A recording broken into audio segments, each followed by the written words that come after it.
Hi అండి. Hello. ఈరోజు ఉదయం లేచినప్పటి నుంచి ఇంటి పనులే కనిపిస్తున్నాయండి. ఇల్లు తుడవడం, సోఫాలు సర్దడం, ముగ్గు వేయడం, ఒక పని తర్వాత ఇంకో పని మన కోసం ఎదురు చూస్తూనే ఉంటుంది. కొన్నిసార్లు అయితే అనిపిస్తుంది ఈ పని ఎప్పటికీ పూర్తవదా అని. కానీ మళ్ళీ తిరిగి ఆలోచిస్తే ఈ పనులే కదా మన ఇంటిని అందంగా, ప్రశాంతంగా మారుస్తాయి అనిపిస్తుంది. కొన్నిసార్లు అయితే అలసిపోతాం.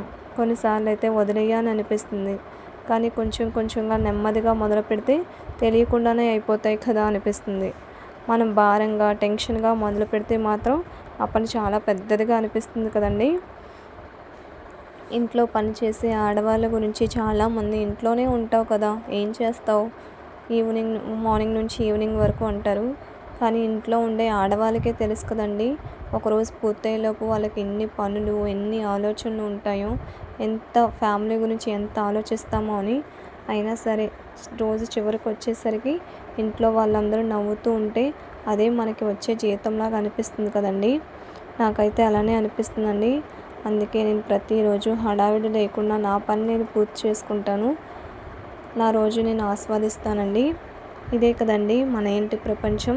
చిన్న చిన్న పనులు చేసుకుంటూ, చిన్న చిన్న సంతోషాలు చేసుకుంటూ, మన జీవితాన్ని హ్యాపీగా టెన్షన్ లేకుండా గడిపేయడమే మన ఇంటి ప్రపంచం అండి. ఓకే అండి. Thank you.